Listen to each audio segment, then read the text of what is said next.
Salam uşaqlar, hər vaxtınız xeyir olsun. Biz sizinlə zaten törəmə anlayışını götürmüşdük.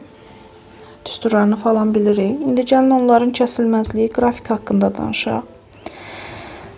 Törəmənin, yəni funksiyanın, daha doğrusu nöqtədə kəsilməzliyi nə deməkdir? Tutaq ki, hansısa belə bir nöqtə çəkək. Yəni qırılma nöqtəsi kəsilib. Elə bil ki, bu A nöqtəsində buradan aşağıya gəlib, qırılıb və yuxarıya qalxıb. Yəni kəsilməzlik deyəndə nə nəzərdə tutmalıyıq? Qırılma nəzərdə tutmalıyıq. Yəni kəsilməzlik varsa, burada bir sıçrayış baş verə bilməz. Yəni bir nöqtədən başqa bir nöqtəyə gedib çıxa bilməz. Sadəcə qırılıb yenidən davam edə bilər. Daha sonra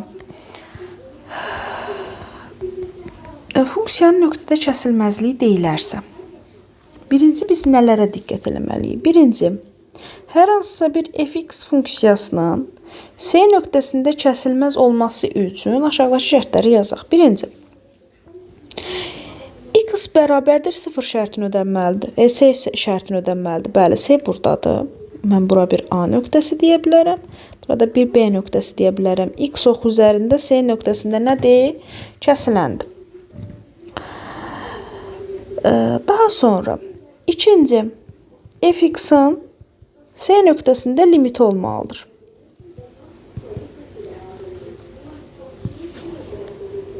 Üçüncü, limit x yaxınlaşır C-yə fx bərabərdir. Fc bərabərliyi ödənməlidir. Törəmə nədir uşaqlar? Törəmə anlayışı hər hansısa bir funksiyasının qrafikinin hərəkət etdiyi hərəkət mənasını verir ümumiyyətlə. Törəmə anlayışı nədir?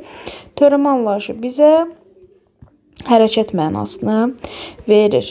Biz sadə törəməni, mürəkkəb törəməni, bunların hər birinin törəməsinin tapılmasını zaten götürmüşük. Bəs yaxşı, onların da hamısını götürmüşük. Tərs funksiyanın da törəməsini götürmüşük. İndi biz baxaq nəyə? Törəmənin tətbiqlərinə. Törəmənin tətbiqi bir də toxunanın tənliyi. Törəmənin həndəsi mənasının izahında toxunanın bucaq əmsalından bəhs olunmuşdur. İndi isə biraz gələk bu bucaq əmsalı nədir? Törəmə ilə tətbiqləri necədir? Baxaq. Hər hansısa bir y bərabərdir. Fx funksiyasının qrafiki A, x0, y0 nöqtəsində çəkilmiş toxunanın bucaq əmsalıdır. Və k bərabərdir tangens alfa şəklində ifadə olunur.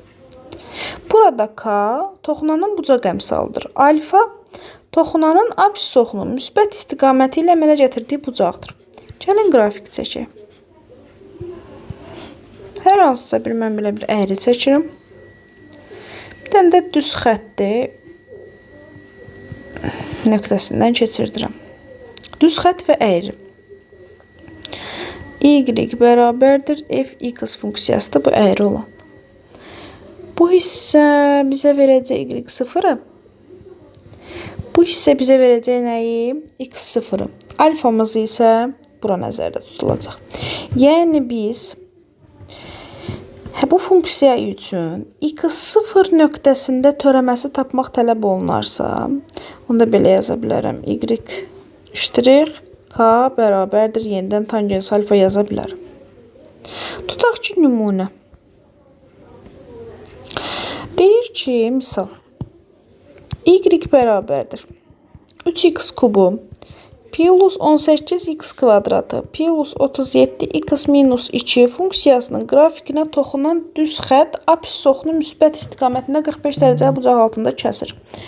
Nə deyirdik? Deyirdik, törəməsini tapırdıq. K-ya bərabər eləyirdi. Əgər K-nı veribsə, baxın uşaqlar, bu vacib nüansdır.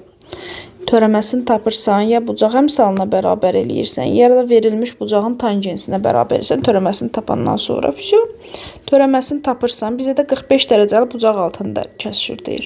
Onda tangens 45 yazırsınız. Tangens 45-də də nə alır? 1 alır. Törəməsini tapırıq rahatlığını. Keçir qarşıya. X kvadratı 36x 37 bərabərdir 1-ə. Füzyon buradan da nə alınır? Diskriminant alınır. Ay müəllim, burada başqa bir şey verə bilərmi? Bəli, başqa bir şeylə də verə bilər. Tutaq ki, belə verə bilər. Deyir ki, bundan sonrası rahat özünüz işləyə bilərsiniz. Y bərabərdir x kvadratı plus 4x parabolasının hansı nöqtəsində ona çəkilmiş toxunan y bərabərdir 2x plus düz xəttinə paraleldir. Uşaqlar, nə yazmışdıq burada? Baxın, yenə də bu. Bunu yadınızda saxlayın. Y-in törəməsi bərabərdir k-ya, o da bərabərdir tangens alfaya. Burada bizə nə verib? K-nı verib. Düzdürmü? 2 verib. Amma paralel olması üçün biz deyirdik ki, K1 bərabərdir mənfi K2-yə. Deyir, paralel olsun da. Nə eləməliyəm? Törəməsini tapmalıyam bunu. Bərabər eləməliyəm mənfi 2-yə. Yəqin ki, aydın oldu. Bu formada. Daha sonra toxunanın tənliyi. Toxunanın tənliyi dedikdə nə nəzərdə tutulur?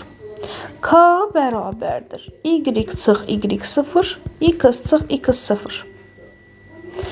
Bəs y çıx y0-ı necə yaza bilərəm? K vurulsun x çıx x0. Y onda buradan bərabərdir. Y0 plus K vurulsun x minus x0 formasında yaza bilərik. Beləliklə buna nə deyilir? Toxunanın tənliyi deyilir. Toxunanın tənliyi deyilir. Daha doğrusu